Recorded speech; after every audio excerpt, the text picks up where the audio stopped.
สุญะตามณิสุจิราโสยะถาสัพพิติโยวิวัชชันตุสัพพะโรโควินาศตุมาเตภวันวันตรายโยสุขิติกายุโกภวะอภิวาทนาสิริสเนจังวุฒาปัจจายโนจัตตารโอธรรมาวัฏันติอายุวันโนสุขังภาลังยัตนาสักขินาดินาสังฆังเยโสปะติติตาติขังรัตตังอิตายาสัสสนะโสปะกัปปติโสยติธัมโมยังนิทัสสิโตเปตนะโหสัจจกัตตาโหลาลาวะลัญจาภิกขุนามานุปาทินังตุมเหหิปุญญังปัสสุตังนาภคันติสาธุพุทธันจะธรรมันจะสังฆันจะพหุงสนานังสกัจจังกรัตนังกโรมิโอนาสาวะกวะโตอะระหะโตสัมมาสัมพุทธัสสะนะโมตัสสะภะคะวะโตอะระหะโตสัมมาสัมพุทธัสสะนะโมตัสสะภะคะวะโตอะระหะโตสัมมาสัมพุทธัสสะอิติปิโสภะคะวะอะระหังสัมมาสัมพุทโธเยสัจจะนะสัมปันโนสุขโตโนขมิโตโนนะโนปุริสธัมมัสสานาจิตังตาเทวมโนสานังพุทธังภะคะวะติสวากาโตภะคะวะตาธัมโมเพียงที่พออาการนิโกเพียงที่ปัสสิโกโอปันนายิโกปัจจัตตังเวทิตังโมเวเยเยสุปฏิปันโนภะคะวะโตสาวกสังโฆวัตถุปฏิปันโนภะคะวะโตสาวกสังโฆยังปฏิปันโนภะคะวะโตสาวกสังโฆสามีจิปฏิปันโนภะคะวะโตสาวกสังโฆยติตังจักริปุริสายุภานิมัตตาปุริสาภุคนาเยสาภะคะวะโตสาวกสังโฆอาหุนายโยหุนายโยดาจินายโยอัสสะเดกันตันติโยอนุตตนังปุญญังเยตังโนสัสสันติสังหัสสมภิเดเมตัสสะมุตันตังปฏิเมฆนังโมติตะโครัสเตนะมานันทานาติตัมมาวิตินังโมเดนโตตันเตสัสสะภวตุเตสัจจมังคลานินาติเดกัมมิโยติสัสสะวะดาติงโคลัมปนานวะกมาคัมตันตยาคังกันเดสุตันดาวิตินาวาโมนินโทจันเตสัสสะภวตุเตสัจจมังคลา ติมาตาวะตังตาวะจากกรรมสันเดวะสุสันตุนันตังเมตตัมโบเจกาวิทินาจิตวะโมเรนโตตันเตสัสสะภวะตุเตบังคณาเนโอเยตกังขมติมันตันสุตันตุนันตังทาวันติโยสันนปัตตังโกดิมานาวันตังเยเตภิสังปันโนติตวะโมเดนโตตันเตสัสสะภวะตุเตสัญญมังคณานิกัตตวานากันตามุตตะนังอิวะคาเมนิยาจินจัญญะตัวตวัยสันนกายญามาเจสันเจนะโสมังยิทินาสิตวะโมเดนโตตันเตสัสสะภวะตุเตสัญญมังคณานิสัจจังวิหารจักวาตะเยดวงวันตาปิดังปิดามานังอาทิอันตะโพตังปัญญาปะเดปัสสันติโตสิตวะโมเนนโตตันเตสัสสะตุเตสัญญมังคณานินันทองปนันดาพุทธกังเกโพตังมาเยติงโพเตนะเตนะพุทธเกนะธัมมาปะยันโตจงปะเจสังวิตินัสสิตวะโมเนนโตตันเตสัสสะภวะตุเตสัญญมังคณานิทุกขาเกเตพุทธเกปัญชาสังวมังเวสยสุติเมธิภกาภิตานังญาณังกัจเจนังวิตินาสิตวะโมเนนโตภวะตุเตสัญญมังคณานิเอกาภิโพตังสัญญมังคณาอัตตาคันตายโยวาจโนทินาทิเตมาตันเยเยตวานาเนกาวิลิตานิจุปันตวานิโมขังสุขังอจิกมัยยันโนสัมปัญโยการนุติโกนาโตหิตายะสัมปปานินังโมเดตวะปาระเมสัมปะปันโตสัมโพธิมัตตมังนาสัจวัจเจนะวันตุเตสัญญมังคณังสัญญัมโตพรติยัมโมเดสังขยานังนันติวัตโนวิสัยโยเยสัญญโสสัญญมังคเดหัมปดาสิตาปนังเจติเสปัตตวิโภคาเดอภิเสเกสะภะวะตาอังคัมปันโทกโมตาติสุนังกัจังสุมังคลังสุภาภาสังโสติตังสุขโนสมวัตโต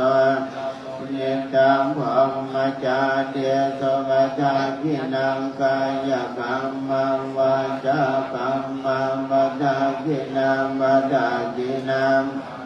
กัมมังบดิติเตวัจาคินาวัจาคินานิมันตวานังอาตาคิเน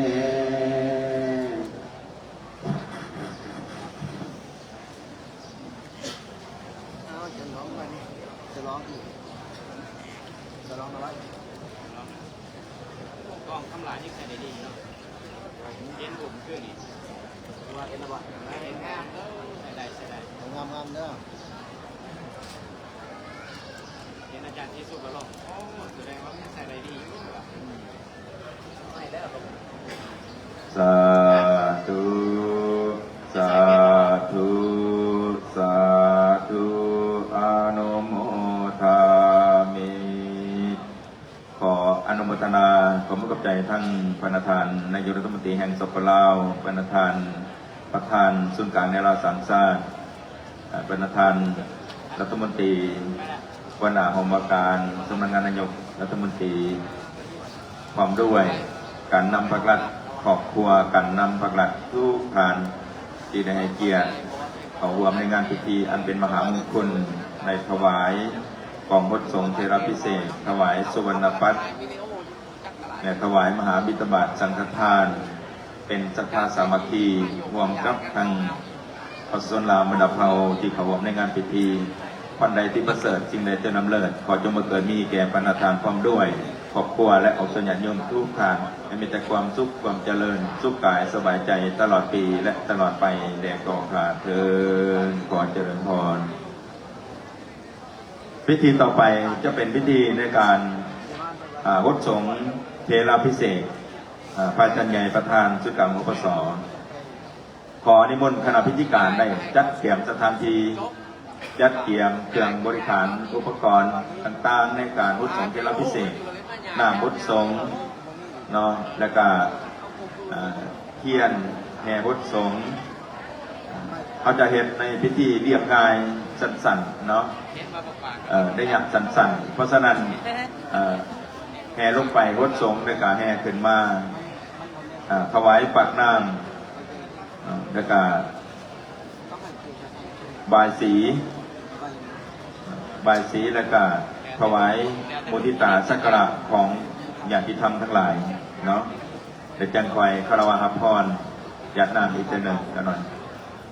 ฮดทรงเลยกันหน่อยแล้วฮดทรงเนี่ยจะคอยสั่นพระทหารเพลสำหรับพ่อแม่ครูบาอาจารย์ได้สั่นพระทหารวางในตอนเช้าแล้วเนาะสั่นข้าวต้มข้าวเปียกเฟอเนาะเลยจังคอยเป็นอาหารนักในตอนผากเพลเนาะขนาดน้อง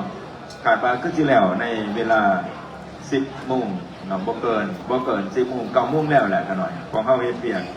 แบบกระทัดรัดกระซับศิลวัตรคนก็เอาแบบง่ายๆแซ่บๆเนาะอาจารย์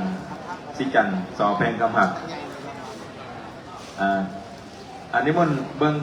คณะเลขาจะทานเพิ่นลงเนี่ยเด้อจะทานเพิ่นลงเนี่ยนะยังใส่บาตรอยู่วะ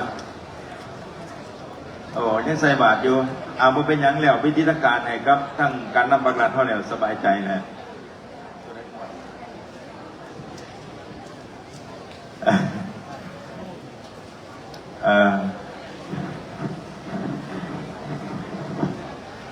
สำหรับการนำบังรัดที่ได้มาร่วมงานเด็กกับบอมีภาระที่จะต้องหีบด่วนไปนอกจากขอเป็นเกียรติเจริญพรเซิน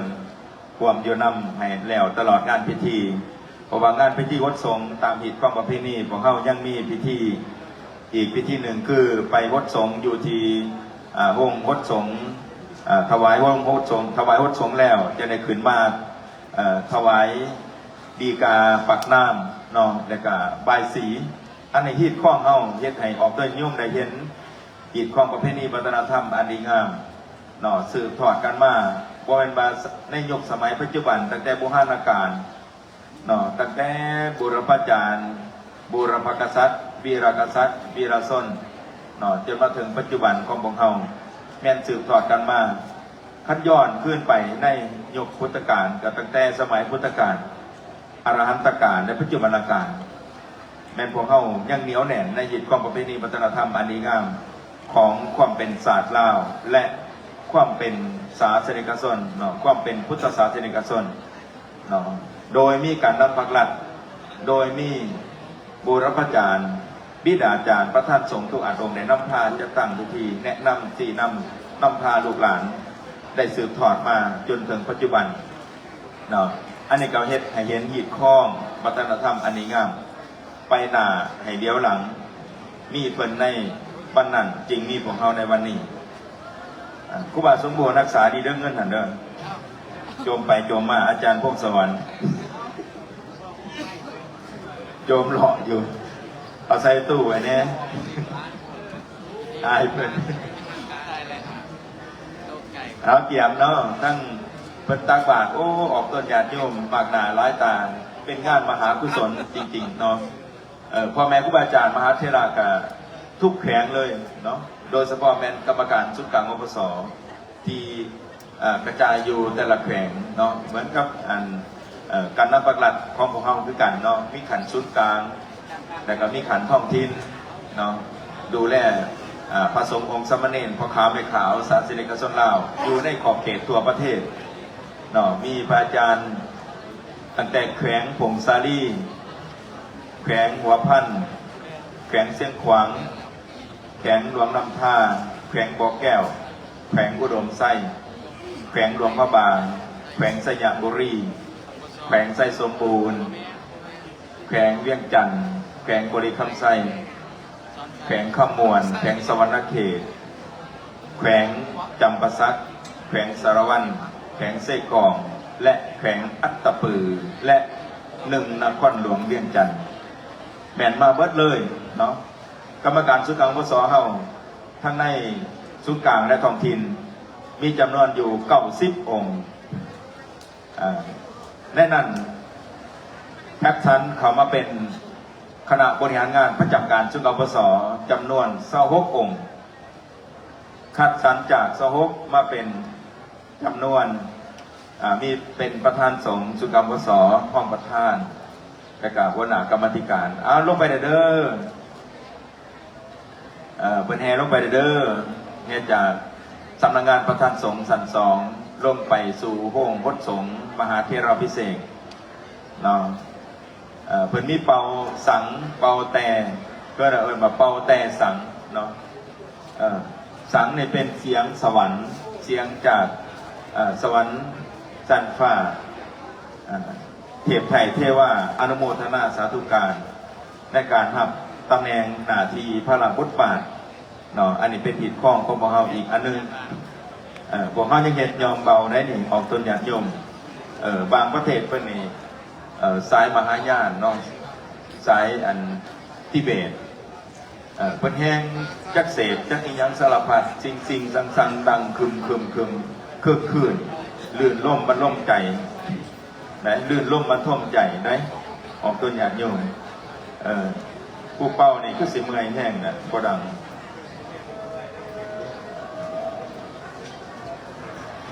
เอาเป่าดังๆยางน้ำหลังเป็นแม่เป่าเสียงแต่สั่งดัง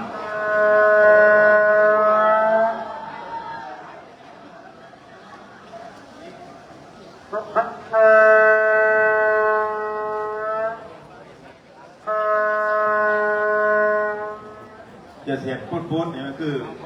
แก่โหลดในพวกแม่ไหนต้องเป่ายาวๆประจานพรหมรินทร์เพิ่นมีวิธีแปลมีวิธีเป่าของเพิ่นไหนก้นเป่าเป็นจังไรนะครับบางคนนี่เป่าเป็นแต่บ่มีวิธีการกับเป่าบ่ดังนะวิธีล่มออกเอาเตียงเนาะบ่ได้ยากออกตัวโยมพูดตักบาตรก็ตักไปเด้อตักบาตรแล้วจังคอยมาฮดสงฆ์ประธานนายกเข้าไปแต่ว่าโอ้พอดีให้เป็นรถสงฆ์เลยโอ้ในครบสุดเลยวันนี้เพราะว่าเขาทำเวลาได้เนาะตอนนี้8 โมงยังตัว9 โมงนี่โอ้ย8 โมงตรงพอดีนี่มึงขน่อยพระอาจารย์มาเทรานุเทระขน่อยทุกอาองค์ขน่อยที่ว่าท่านนายกเข้าของโดยการเล่าในสุดบุญเลยเนาะสุดอยู่ที่องค์พจน์เนาะ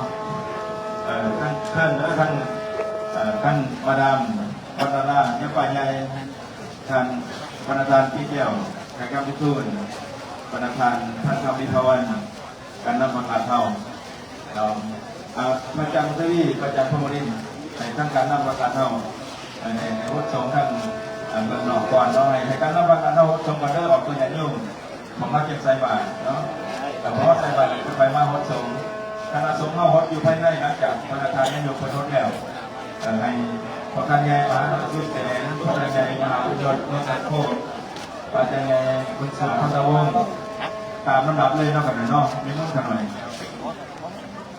ท่านไหนท่านบอกที่เกี่ยวลาบาคันแน่ได้ใช่ไหมต้องต่อกันเลยทั้งมาดามวัดทั้งเมืองหอมเนาะทั้งสุภาพสตรีใจบานแล้วเนาะพวกการนำละครหลวงการนำเมืองใจเมืองต่างๆนิมนต์เขาเรียนแบบพิธียับง่ายวันไหนไก่เนาะเอาอยู่หนาอาคารประทับทรงในภาพต ตักงามขออนุญาตนำเป็นต้นเสียงสยันโตสยังโลภวะเตยะวันเนยทานตยานังนันเทวันทโนเทวังตวังปิตโยโหหิตยันโตสยมังคาเรอัปปราทิตบัลลังเกสีเตปะตาวิโกกาเลอาภิเตเกสังฆาคาปะโตปะโมทันเต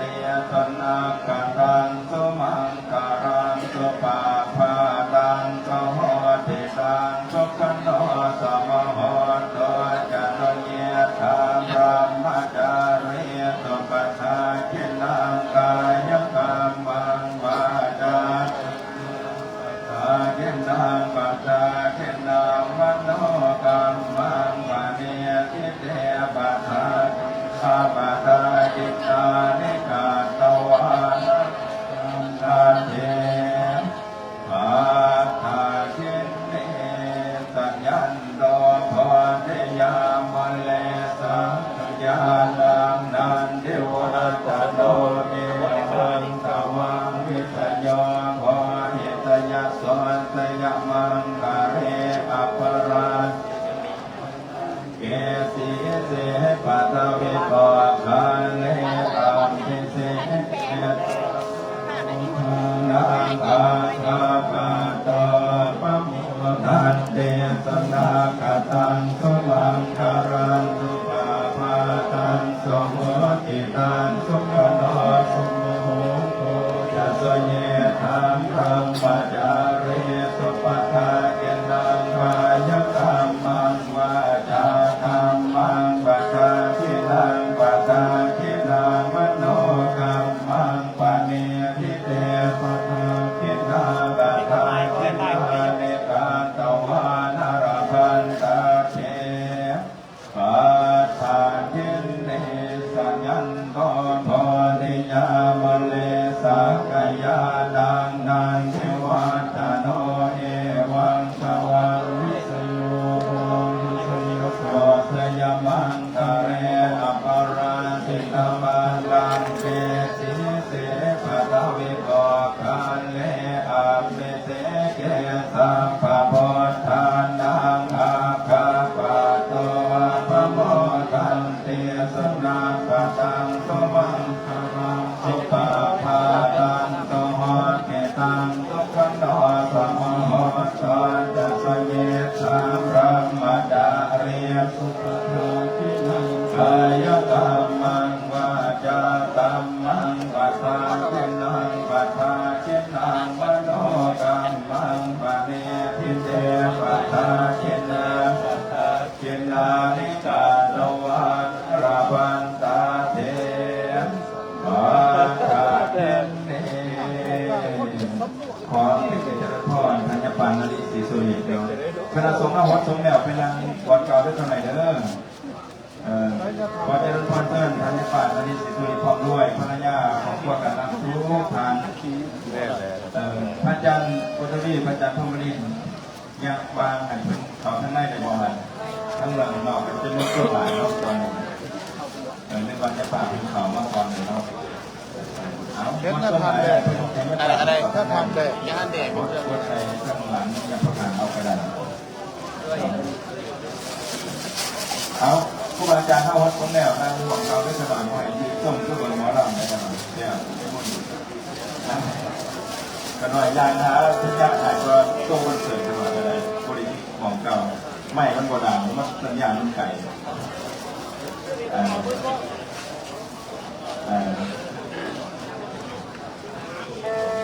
เอามาดามทั้งหลายหันอาจารย์พวกยักษ์ให้เพื่อนแน่ให้เพื่อนเขาทั้งในก็ได้มุ่นส้นหลายทั้งนอกนะครับให้ครอบครัวกันนั่งเพื่อนเขาทั้งในเลยเพราะนั่งโพสตั้งเบื้องหลังนะพระเจ้าตุลีพระอาจารย์คณะสงฆ์เข้าอยู่เบื้องหน่อยพระต้นต้นพันกันหน่อย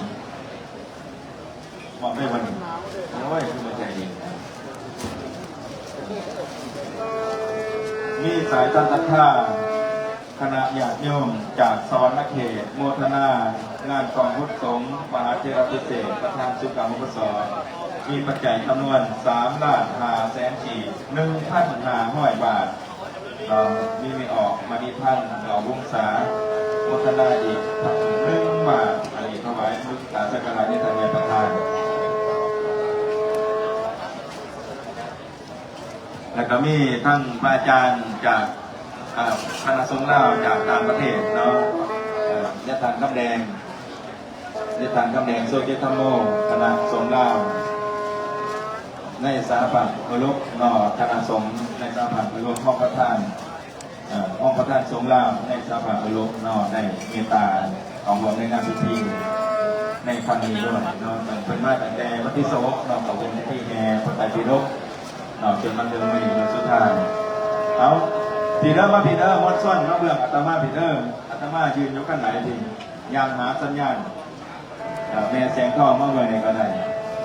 เบื้องพีเดอร์เบื้องนี้ยังบ่ท่านมีคนเต็มเบียดมาทางเบื้องข้างไหนพี่ขึ้นข้างไหนแต่ก็ลงมาทางเบื้องอัตมาว่าวันนี้เนาะบ่ได้เอามาพีเดอร์ออกตัวเงี้ยวมาเบื้องนี้เบื้องนั้นแย่ก็แล้วเบื้องมาเบื้องนี้เบื้องอัตมาพี่เห็นบ่อัตมาจับไม่ยีดอกเห็นบ่เบียดมาครั้งนี้ยังบ่ท่านมีคนหลายคณะสงฆ์เอาวัดสงฆ์แล้วกามีมุ่นขน่อยยะทาน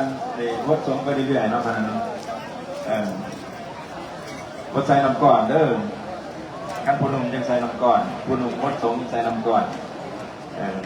ประธานเป็นอาวุโสไปใส่ลำก่อนคนใดก็ไม่ออกมักแก่งมักหยอกผู้บาอาจารย์ไม่เอาวัดสงฆ์ลูกศิษย์ลูกหาที่เป็นพระสงฆ์หนุ่มหน่อยสามเณรแล้วก็ออกต้นยันโยมนะวัดไซเมอร์เพิ่นเด้อเพิ่นหนาวได้วัดไซเมอร์เอาเนาะส่วนห้องวัดก็ให้ทั้งประธานเพิ่นเอามือตรงเอานะไว้ถือตัวไหลเราหนาวได้วัดยามเสาร์จะโอ้ยในบรรยากาศแม่แผ่ตะวัดตอนไปเที่ยงเนี่ยมันหอดเนาะประมาณ3 โมงเนี่ยนะครับ3 โมง 4 โมง3 โมง 2 โมง 3 โมงนี่กำลังหอดพอดีวัดพอดีงามเลยเอาอันนี้ก็เฮ็ดบุญสาธุสนตอนรับอรุณใหม่ของพวกเราศาสนิกชนทั้งหลายโดยมีการนำพระขันศูนย์กลางเนาะกรมการเมืองเป็นแห่งเกียรติเข้ารวมในงานพิธีคือว่าเป็นมหามงคลสุดๆเด้อออกเป็นยันโยมเด้อทางคณะสงฆ์เขากับมีพระตัญญาประธานมีพระตัญญาที่ปรึกษาพระตัญญามาหน่อยสุเสนยังแข็งแห้งไปได้มาได้100 ครับมันเป็น106 ปีแต่ว่าประธานปีจะร้องปีกายว่า105 ปีอายุหลายที่สุดคณะสงฆ์ในสปปลาวเฮาประธานมาหน่อยสุเสนเป็นที่ปรึกษาสุนทรปสในเมตตามาเป็นเนื้อนำบุญอันสูงส่งให้กับลูกกับหลานในการนำพักรักน้องพวกเขาได้เห็นพระสงฆ์องค์พระเจ้าเป็นมงคลอันประเสริฐสมณานันจะทัศนังอันนี้คือสำคัญที่สุดในมงคล38พระพุทธองค์กระทรงในตัดเอาไว้ในมงคล38ให้แก่มโนเทวดาทั้งหลายเพราะฉะนั้นพวกเขาคณะสงฆ์มาจากทั่วสารทิศในสปปลาวใน17 แผง1 นครหลวงที่ว่ามาครบเลยนอกจากกรรมการสุนทรปส90 องค์แล้วยังมีออกตนญาติโยมพ่อแม่ครูบาอาจารย์ที่ติดตามครูบาอาจารย์มาแต่ละแข่งมาต่อร่วมกันในที่นี้มาซึมสมบุญญาบารมีของพระอาจารย์ญาประธานและก็มาเบิ่งกุฏิสำนักงานประธานสงฆ์เขาใส่ทั้งว่าสำนักงานประธานสงฆ์เนาะจะมีทั้งญาติใหญ่ประธานญาติใหญ่ห้องประธานผู้ประจำการและก็พระอาจารย์ห้องประธานในหัวหน้ากรรมธิการมาบริหารงานประจำการในที่นี้เนาะนอกจากหอธรรมสภาก็จะเป็นHead Quarter Office เป็นสำนักงานใหญ่อันนี้เป็นสำนักงานว่าการของประธานสงฆ์และคณะประธานสงฆ์ครับส่วนมหาคดีก็เป็นพนักงานและที่อาสาสมัครครูบาประสงค์ท่านออกตุ้ญญาติโยมผู้สืบทอดมาช่วยเวียนงานกิจการงานสงฆ์แต่ยังอยู่ในเดิมในสำนักงานเดิมของการเดิมขนมอันนี้ก็ประชาสัมพันธ์เพื่อความเข้าใจเอาไว้บ่หมายก็ว่า จะใหญ่มาอยู่กุฏิประธานสงฆ์หรือว่าสำนักงานประธานสงฆ์ทั้งหมดเนาะว่าบ่อาจจะบรรจุได้ทั้งหมดได้แต่ทั้งคณะประธานเนาะก็ร่วมกันเป็นคณะประธานในหัวหน้ากรรมธิการเนาะที่มาบริหารงานประจำการในสถานที่นี้โอ้ยังมวลชนยังหลายอยู่ได้เนาะประธานจะไหนให้เพิ่นฮดไปเลยเนาะฮดไปเลยแต่ฮดแหละก็ถือว่าเป็นบุญเป็นกุศลเนาะได้มาถวายมหาบิณฑบาตท่านประธานมาเบื้องนี้นะเด้อไม่ออกพอออกเด้อมาเบื้องนี้เนี่ยเบื้องนี้ยังบ่ท่านมีคนหลายโปกากายหนาทั้งคณะสงฆ์กับเบียนมาทั้งเมืองข้างไหนเนาะที่ทั้งเมืองอาตมายืนอยู่เนาะเบียนมาทั้งเมืองนี่เด้อผู้ใส่บาตรก็ใส่ไปเนาะใส่บาตรก็ใส่ไปวัดพระท่านกับโบเป็นยางนี่ว่ามือเอาเด้อไปเดินไปย่างเก่าท่านจะได้นำอบนำพร้อมในกรรมาขอเอาน้องครูบาอาจารย์พระอาจารย์ทุกท่านเตรียมไปตัวมีห้องโต่งนำพร้อมนำอบไหนวะเป็นน้องพันธุ์เอสไว้น้องไว้เอาไปเยอะมากเอาไปบูชาเอาไปให้ตกหัวหลุมหัวล้านไปพดเพื่อนรถสร้างเป็นสิริมงคลเนาะอันนี้ก็ความเสือศรัทธาของตัวญาติโยมคนเราของเราเนาะพุทธศาสนาและดีดข้องประเพณีวัฒนธรรมผสมผสานกลมกลืนเนาะอยู่ในทางสายกลางโบแมนสายตรงทางคำสอนโดยแผ่ในพุทธศาสนาสมถะกรรมฐานวิปัสสนากรรมฐานเท่ากับเอาแต่โบได้มาไปสายตรงเพื่อของตัวญาติโยมการหาฐานผู้เข้าใจผู้เข้าถึงในพุทธศาสนาเนาะแล้วก็โบแมนว่าไปเสื่อจนสายตรงจนสุดตรงโบแมนเนี่ยนะเนาะเราอยู่ในสายกลางผสมผสานกลมกลืนที่ข้อประเพณีวัฒนธรรมเข้าจึงในจันลงร่วมสามัคคีศูนย์ร่วมจิตใจของประชาชนลาวทั้งชาติเนาะคือพระศาสนาและยึดข้อประเพณีวัฒนธรรมเนาะยึดข้อประเพณีวัฒนธรรมคือจิตใจประเทศชาติคือหางกายเนาะของเราอันนี้ต้องกลมกลืนจังเฮ็ดให้ประเทศลาวเราเป็นแผ่นดินถ้ำแผ่นดินถ้ำเนาะหลังจากแล้วกับพระอาจารย์มุทวีมีเก่าองค์เนาะพิธีการเพิ่นให้จัดให้ว่าเอาเก่าองค์ย่างขึ้นกุฏิประธานสงฆ์นอกนั้นพวกเขากระนังอยู่เหมือนเดิมให้พิธีการเพิ่นจัดให้ได้ขนาดเด้อเนาะเพิ่นมาสีหลายพ่อเพิ่นมาตั้งพิธีการเพิ่นน้องเอาแต่เก่าองค์เท่านั้นเอามหาเถระผู้ย่างได้สะดวกมาพันและกับพระท่านใหญ่ที่ปรึกษาพระท่านใหญ่ที่ปรึกษาทั้ง3ทั้ง4องค์คณะกรรมการคณะประจำคณะป้องประธานเนาะพระอาจารย์มุทวีในมณฑลจันทร์ไหนก็เอาเก้าองค์เท่านั้นก็ให้หลายอยากเอาหินเอาพร้อมเอาเป็นที่การในมณฑลจันทร์ไปมณฑลเพราะว่าในการพวกเขาเป็นใส่บาตรครูบาอาจารย์รถสงฆ์แล้วใหม่ๆ13องค์ไปเนาะ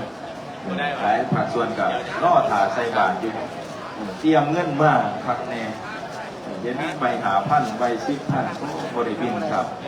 ก็ได้บอกว่าเอาไปก่อนสวาสดิ์โลดก่อนสวาสดิ์13องค์ทันโลดเนาะนี่คือการเลือกเอาตัวโยมมีแต่เก่าองค์นะครับระยะทางสั้นๆเพิ่นจะมีเปิดโอกาสหลังจากแล้วพิธีบายสีถวายดีกาปักน้ำอัพพรอยากน้ำแล้วยังประธานจะสิได้นำครับสักการะมุทิตาจากลูกหลานศรัทธาของตัวโยมต่างขึ้นไปส่งกุฏิประธานสงฆ์และก็ขึ้นไปถวายมุทิตาสักการะเนาะก่อนเส้นบาทเพิ่นเลยพิธีการเพิ่นสิตั้งบาทไปเนาะตอนนี้ใส่พระท่านกับผมเป็นอย่างเด้อเอาเป็นอย่างโยมเด้อขึ้นไปถวายน้ำหลังก็ได้เนาะขึ้นไปถวายน้ำหลังก็ได้บอกว่าให้เป็นอย่างบอกว่าโอ้ตรงคือโบบินยาวๆเนี่ยโบขึ้นบินยาวคนนี้โบคนนี้โขงไปทางดวงโขงมาฮอตมาสภาโขงของตั้งเงื่อนส้มเล่าเด็กโขงเด็กก็โขงแล้วพี่อีกเด็กวัดยุมันส่วนนี่เนาะขนมกระสีเสียสละไปถือถงบินน้ำยุโขงไกลๆเนี่ยกันนะออกตัวญาติโยมไม่ได้ไปถวายสักการะเพื่อน้ำหลังเนาะนี่หน่อยนี่ร้ายก็แหละเทโบวากันเนาะถวายสักการะมุทิตาพ่อแม่ครูบาอาจารย์เนาะพระท่านสงฆ์จึงเป็นพระท่านสงฆ์สูงสุดเนาะของประเทศรองจากเนี่ยก็เป็นพระท่านอปสนครหลวงรองจากนครหลวงก็เป็นอปสแขวงเนาะนี่พระท่านสงฆ์ในอปสแขวงกับพระท่านสงฆ์สูงสุดของแขวงเนาะ อันนี้เป็นตามระบบการปกครองการคุ้มครองการบริหารของคณะสงฆ์กับเกี่ยงครูเป็นเส้นขนานระหว่างการนำประกาศเนาะการนำประกาศเพื่อนำพาจัดตั้งพิธีแนวไหนคณะสงฆ์ลาวเขากับจัดตั้งพิธีแบบนั้นเนาะจัดแบบนั้นเนาะคือการบ่ให้แตกต่างเนาะเพียงแต่แตกต่างว่าอันไหนคือทั้งสงฆ์ทั้งศาสนาทั้งยึดครองประเพณีพระสงฆ์เป็นผู้ร่วมความสามัคคีร่วมศีลธรรมทั้งด้านจิตใจเป็นส่วนร่วมจิตใจของพระสงฆ์ลาวมันดาเผาเนาะการนำพระราชเป็นผู้สีนำผ้าในการบริหารประเทศชาติบ้านเมืองอันนี้ที่สำคัญที่สุดของเพื่อนโยมเพราะฉะนั้นการนำพระราชเป็นไถ่ความสำคัญหลายเนาะในการสนับสนุนกิจการงานสงฆ์บวรกิจการงานใดๆเกิดขึ้นเท่าแต่วันที่16แห่พระไตรปิฎกนี่เป็นงานใหญ่ที่สุดเนาะต้องรับประกันความปลอดภัยรับประกันความจะแจ้งโปร่งใสชัดเจนเนาะในการเคลื่อนย้ายกระบวนต่างๆตามขั้นตอนในการนำพระราชเพิ่นมาสีน้ำผ้ารวมกับคณะสงฆ์ในการมาสนับสนุนช่วยเหลือทั้งด้านความปลอดภัยเราเจ้าหน้าที่เฮามีทุกแผนงงานที่เพิ่นได้ทุ่มเทมาช่วยเบิ่งแย่งของเฮาได้ขนาดใดเวลาแห่บ่เป็นสิมีแต่พวกเฮาได้มาแห่เข้ากระบวนใส่สุดพัฒนธรรมลาวพัฒนลาวแล้วก็มีพิธภัณฑ์สีเหลืองๆบ่แม่นนะขน่อยการนำภาครัฐเจ้าหน้าที่เพิ่นให้ความสะดวกปิดถนนบนทางดูแลความเรียบร้อยปลอดภัยทั้งด้านจราจรทั้งด้านชีวิตทรัพย์สินหมดในขน่อยเนาะกลางคืนเพิ่นก็ดูแลเบิดคืนนะอยู่แถวนี้เนาะขน่อยเนาะอันนี้6 วัน 6 คืนเนาะขอใส่เข้ามา7 วัน 7 คืนมีผู้เสนอแล้วว่าจะเฮ็ดอีกพี่นาว่าสั่นเฮ็ดต้นมาคานี่แหละวิสาขาบูชาฝนตกย่านฝนเฮ็ดเดือน3เพ่งนี่แหละว่าสั่นมีผู้เสนออีกเลยอย่างเฮ็ดอีกว่าสั่นแต่ผู้เฮ็ดบ้านในที่หาเราความเพียรอยู่ผู้อยู่เบื้องหลังของความสำเร็จเนาะแต่ต้องพี่นาก็ต้องมาช่วยกันถ้าอยากให้งานมันจบมันงามจุดที่นี่ต้องมาช่วยกันเองไปเลยผมไปหยังพระอาจารย์เพิ่นกำลังอยู่ก็เพิ่นก็แต่ว่าไปกวนเพิ่นยางรอดยางวัตถุของตัวเรียนโยมผู้ใดใส่วัตถุขึ้นไปใส่น้ำหลังเด้อไปกวนบาทเพิ่นยืนน้ำหลังเด้อโอ้ยเก่าองค์ในยางนี่โศกดีนะนี่น้องผู้ใดอยากกันยางที่เนาะเก่าเอาหน่อยนะพิธีการเพิ่นเอาหน่อยนะเอาเก่าองค์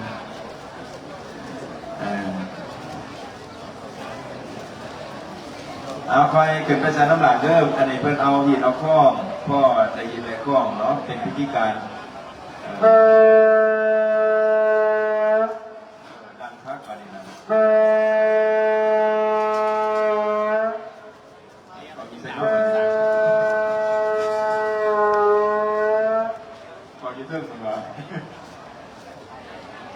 จะเสียเป๊ะๆแห่หลอดไหนเป๊ะๆ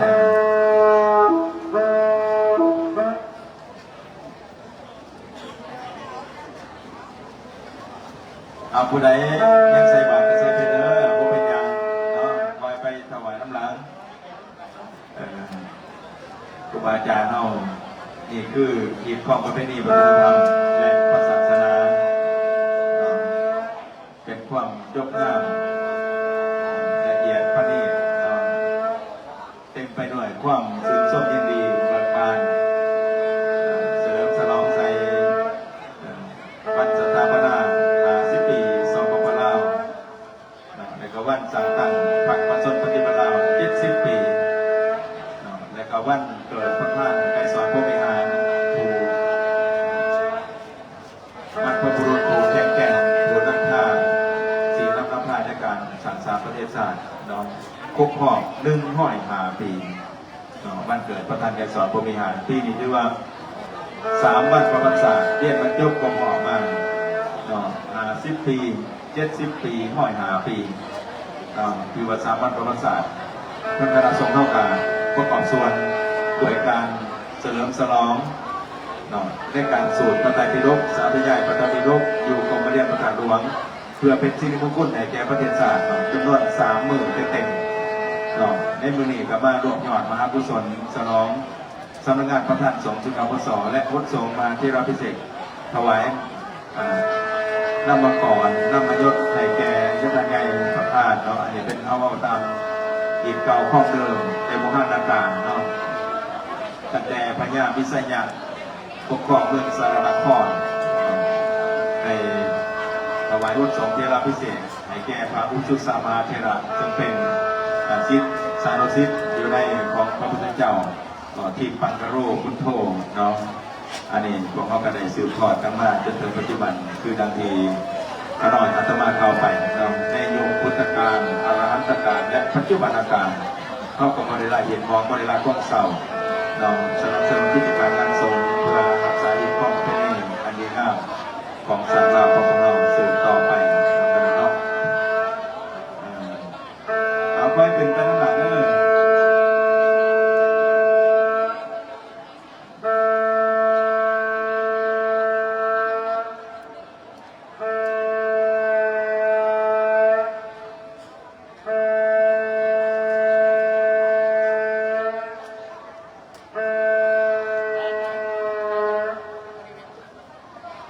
ผู้ใด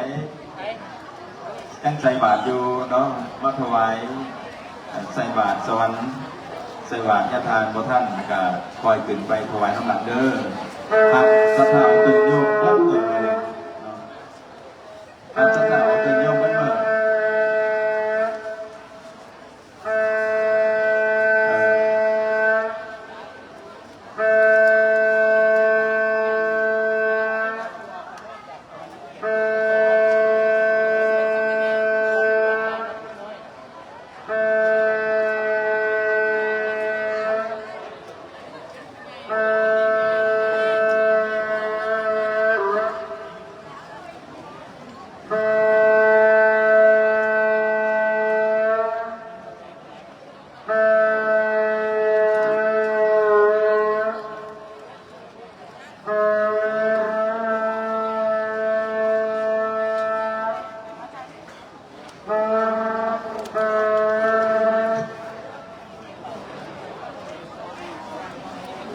แต่สันก็เริ่มเสียงแปรเนาะก็กลายเป็นแต่รถเลยเป๊ะโมได้เลยแต่รถเลยกับกองยาวๆยืดเสียงสวรรค์เนี่ยเนาะเสียงเทพไทยเทว่าอนุโมทนาขอประชาสัมพันธ์นำพ่อแม่ครูบาอาจารย์เนาะหลังจากสันพระทหารเพลงแล้วเนาะแล้วพิธีการต่างๆแต่ไปสันพระทหารเพลงในพระอาจารย์กระทรงเข้าลุงอาคงหน่อยสันพระทหารเพศอยู่หอธรรมสภาของทงสันลุงกันหน่อยแต่สำหรับการนำพระราชครอบครัวการนำแมนสันพระทหารอยู่ในเส้นใหญ่นี้เราขนาดนอกสำหรับวันซ้ำต่อไปแมนห้องท่านอยู่ล้านด้านอยู่ล้านของเพื่อนทรงเล่าเนาะเพื่อนทรงเล่าจะนำผ้า